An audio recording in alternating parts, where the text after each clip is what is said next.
ça arrive, et ça arrive dans tous les mouvements. Et ça arrange les gens. Mais nous, on ne peut pas. La Bible a dit sauvez-en d'autres en les arrachant du feu. Mais le salut, il est personnel. Et on ne peut pas louer Dieu. On ne peut pas dire bénir soit Dieu. On ne peut pas prendre la main, la plonger dans le plat, et puis vivre une vie qui n'est pas conforme à la parole de Dieu. La Bible dit il y a parmi vous beaucoup d'infirmes et de malades, et un grand nombre sont morts. Pourquoi il dit ça? Et bien parce que les gens ne discernaient pas le corps et le sang du Christ. Alors toutes les maladies ne sont pas liées forcément, comme dans certains, entre guillemets, à un démon, ou alors parce qu'on manque de sanctification. Dieu est dans les cieux, il fait ce qu'il veut. Mais quelqu'un qui vit dans le péché volontaire et qui prend la Sainte Seine, eh ben, il attire une condamnation sur lui-même. C'est la parole de Dieu qui le dit à 1 Corinthiens 11, chapitre 23, on le lit tous les semaines. Donc comment on va faire? On va couper les mains à cette personne pour pas qu'elle prenne la Sainte Seine? On va faire quoi? Les personnes sont grandes, sont adultes, et c'est pour ça qu'on baptise les personnes adultes, et que les gens sont enseignés la parole de Dieu, et qui doivent discerner eux-mêmes le corps du Christ. La Bible a dit que chacun s'éprouve son âme. C'est trop grave. Si vous prenez la définition de l'enfer dans la Bible, c'est trop grave. Être damné, être loin de la face de Dieu, c'est trop grave. Il faut qu'on se réveille ce matin. Il y a des gens qui se perdent au milieu de nous. Il y a des gens qui se perdent autour de nous. C'est trop grave. Le Seigneur revient. Si on serait, si vraiment, moi je vous le dis comme ça, de la part du Seigneur ce matin devant Dieu, si vraiment on aurait conscience que vraiment on prendrait le temps et puis qu'on s'arrêterait et puis qu'on se dirait vraiment dans les temps où nous sommes, je crois qu'on gratterait la terre au sol. C'est trop grave. On a notre petit train-train, on a notre petite vie, des fois on a tendance à... Vous avez vu les journées, on n'a pas mis la chaussette, on arrive le soir, on est déjà en train de l'enlever. Les journées passent trop vite. Les journées passent trop vite. Si on prendrait conscience de tout ce qui se passe dans le monde, de tout ce que la parole de Dieu nous enseigne, eh ben, je peux vous dire qu'on pleurait et on tirerait les gens hors des bars et hors de où ils sont pour les amener à l'église. Est-ce que vous comprenez? On ne va pas le faire. Mais on aurait le cœur qui se déchirait. Et nous, on serait là et... Moi, des fois, je suis chez moi, je parle, je vous ouvre mon cœur ce matin, et puis je suis là, et puis je réfléchis, puis je me regarde, et puis je dis ça c'est bien, on a fait ça, Seigneur, pour toi. On fait un petit bilan, oui, ça c'est bien, Seigneur, on a fait ça. Mais ça, est-ce que j'ai pas manqué un petit peu de tact là? Est-ce que ça n'a pas été? Est-ce que ça, c'est pas quelque chose qui va m'éloigner de toi? Est-ce que vous comprenez? Les gens, il y en a plein qui pensent être sauvés. Hein. Vous avez des grosses églises, ils sont 5-6 000 membres, ben vous allez, et puis c'est tout des fausses doctrines, c'est des esprits de séducteurs, c'est des doctrines de démons qui sont prêchés, et puis ben, les gens sont là, puis ils louent Dieu. Puis ils sont comme nous, ce matin ils sont sincères, mais ils se sont écartés de la vérité. Ils ne font plus partie de l'épouse de Christ. Est-ce que vous comprenez? Et dans le récit, quand vous lirez que Isaac, on va le lire après, hein, puis on va conclure là-dessus, que Isaac... quand sa femme arrive, hein, parce que le rôle du Saint-Esprit, c'est qu'il nous enseigne. Et quand elle était en chemin, parce que quand il a choisi cette femme avait des qualités. Parce qu'elle a donné à boire, et c'était la prière du serviteur, qu'elle me donne à boire, mais qu'elle donne aussi à boire à mes chameaux. Et la parole n'était pas finie que Dieu a répondu. Vous savez, un chameau, ça peut rester plus de 3 jours sans boire, sans lui causer aucun dommage. Mais quand il boit, le chameau, il boit. Oui, un chameau, ça peut boire 120 litres. Il y avait 10 chameaux. Combien de fois il a fallu qu'elle puise? Rebecca, c'était une femme qui avait des qualités. Rebecca, son nom veut dire celle qui a obtenu ce qu'elle voulait. Et moi, ce matin, en tant qu'Église de Dieu, moi, je vais obtenir ce que je veux. Je vais obtenir le salut. Je vais obtenir la vie éternelle. Est-ce que vous comprenez? Et puis, elle a puisé, elle a donné à boire à ses chameaux. Et il a compris, il a vu que c'était elle, il lui a donné ses cadeaux, on a vu ensemble, et elle est partie. Elle a accepté de quitter sa famille. Comme je disais tout à l'heure, elle a accepté. Parce que l'amour du fiancé il est plus grand que l'amour du foyer paternel. Et elle a accepté de partir. On lui a posé la question, son père Bethuel a posé la question, est-ce que tu veux partir? Oui, je veux partir. Et elle n'avait jamais vu Isaac. Le serviteur lui a expliqué comment était Isaac. Ben de même que le serviteur qui est le Saint-Esprit nous donne les dons spirituels. Est-ce que vous comprenez? Et il nous enseigne comment est Jésus-Christ, alors qu'on ne l'a jamais vu. Et il nous a aimé le premier, nous l'aimons sans l'avoir vu, dire la parole de Dieu. Est-ce que vous comprenez?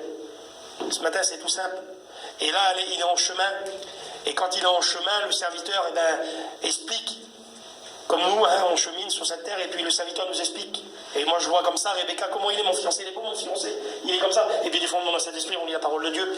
Et pourtant, la Bible nous dit que Jésus-Christ n'avait ni beauté ni éclat pour attirer nos regards. Oui, sur la croix, son aspect était tant défiguré, parce que son sang a coulé pour nous. Mais la Bible nous dit dans le psaume 45, verset 5, qu'il est le plus beau des fils de l'homme. Et la Bible nous dit qu'à chaque fois qu'il s'est montré glorifié, que ce soit Jean Daniel, que ce soit l'apôtre Jean, les hommes sont tombés comme morts à ses pieds. La Bible nous dit que son visage est resplendissant comme le soleil, ses cheveux sont blancs comme la laine. Alléluia. Il est merveilleux le Seigneur. Alléluia. Il est merveilleux. Et il reviendra comme ça dans toute sa gloire chercher son église. Et vous verrez que Abraham, Jacob, tous les patriarches ont eu plusieurs femmes. Isaac a eu une seule femme. Il nous représente le Fils, qui aura une seule épouse, qui prendra cette épouse qui est pure, qui est sans tache, sans défaut, qui a les yeux comme une colombe, qui est animée par le Saint-Esprit, pas une prostituée, et oui, pas une femme de mauvaise vie. Celle-ci, vous lirez dans les chapitres 18, elle est dépouillée, elle est mise à mort par la bête. Là où Christ prend soin de son église, la bête est dépouillée, la prostituée. Et oui, parce qu'elle s'est souillée. Elle se disait chrétienne, elle ne l'était pas. Elle avait l'apparence de la piété, mais elle en reniait ce qui faisait la foi. La vie de Dieu, elle se vit selon la parole de Dieu, selon la ketouba de Dieu, selon ce que Dieu, ce contrat de mariage que nous avons accepté. Et là, nous allons lire dans les derniers versets de Genèse chapitre 24, la jeune fille est amenée auprès d'Isaac. C'est le thème. Alors verset 57 du chapitre 24. Alors il répondit, appelons la jeune fille et consultons-la. Parce que le serviteur parlait avec Bethuel, son père, et le père a dit, on va appeler la jeune fille, on va lui poser la question. Ils appelèrent donc Rebecca et lui dirent, veux-tu aller avec cet homme? Et elle répondit, j'irai. Nous avons choisi, quand la question nous a posé de nous engager, on ne nous a pas forcé, on a choisi. Nous sommes cette épouse qui a choisi d'aller à la rencontre de l'époux. Et ils la laissèrent partir. Rebecca, donc sa sœur, et donc sa nourrice avec le serviteur d'Abraham et ses gens. Et ils bénirent Rebecca et lui dirent, oh notre sœur, puisses-tu devenir des milliers, des myriades, et que ta postérité possède la porte de tes ennemis. Rebecca se leva avec sa servante, elles montèrent sur les chameaux et suivirent l'homme. Et le serviteur emmena Rebecca et partit. Cependant Isaac, revenu du puits de Lachai-Roy, et il habitait dans le pays du Midi, un soir qu'Isaac était sorti pour méditer dans les champs, il leva les yeux et regarda, et voici les chameaux arrivaient. Rebecca leva aussi les yeux, vit Isaac, descendit de son chameau, et elle dit au serviteur, qui est cet homme qui vient dans les champs à notre rencontre? Et le serviteur répondit, c'est mon Seigneur. Alors elle prit son voile et se couvrit. Le serviteur raconta à Isaac toutes les choses qui avaient été faites. Isaac conduisit Rebecca dans sa tente, et l'union fut consommée. Et là, le texte nous dit que Rebecca descendit de son chameau, mais le mot en hébreu dit qu'elles furent tellement saisies, parce que le mot hébreu dit qu'elle tomba à la renverse de son chameau.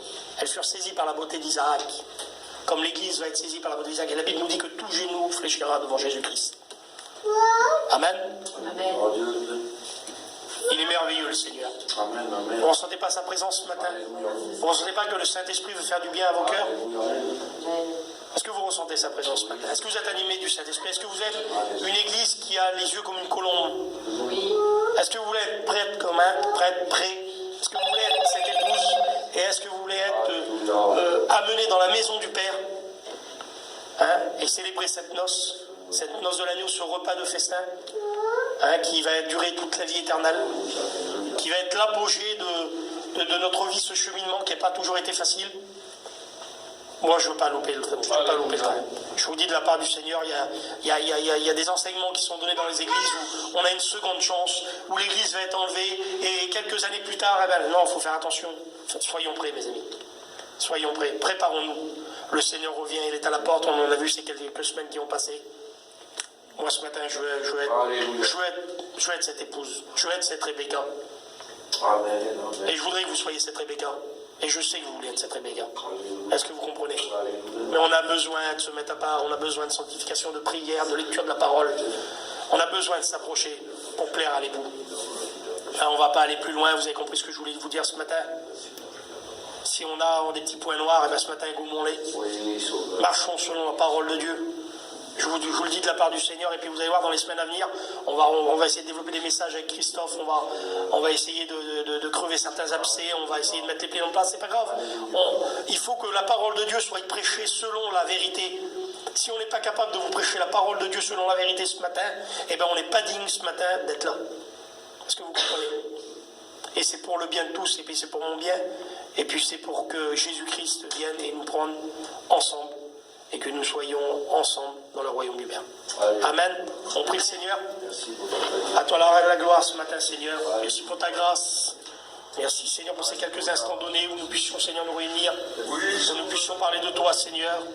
J'espère que le Saint-Esprit va pouvoir faire travailler dans les cœurs, Seigneur, cette parole de vérité, Seigneur, qui vient de toi.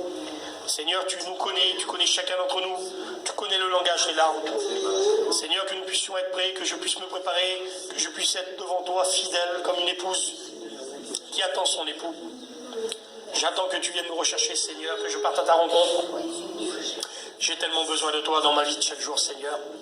Tu vois mes frères et mes sœurs qui sont là ce matin, bénis-les, étends tes mains sur eux, Seigneur. Oins-nous du Saint-Esprit ce matin, que nous puissions être remplis de toi, que nous puissions être, Seigneur, toujours dans tes voies. On a tellement besoin de toi. Fais grandir notre Église. On ne veut pas grossir, Seigneur, prendre de la place inutile, mais on veut grandir, Seigneur. Une longueur d'esprit vaut mieux qu'une hauteur d'esprit, Seigneur. On veut être plus près de toi dans la vérité. Tu es le Tout-Puissant, le Prince de la paix. Tu es celui en qui nous avons cru et nous avons besoin de toi. Oui, toi, ce Isaac céleste, toi, ce divin berger. Viens nous chercher, mon maître. Viens nous chercher, mon Dieu. Prends soin de mon foyer, Seigneur. Étends tes mains. Donne-moi, Seigneur, élever mes enfants dans tes voies. Bénis Christophe, Seigneur. Bénis son foyer. Encourage-le, Seigneur. Bénis chaque frère, chaque sœur qui sont là. Étends tes mains sur eux. Brise les chaînes, Seigneur, s'il y en a encore. Et à toi soit toute la gloire. Que ton nom soit béni. Que l'église du Seigneur prie le Seigneur. Priez Dieu, enchaînez les prières. Ouvrez votre cœur à Dieu. Louez Dieu ce matin.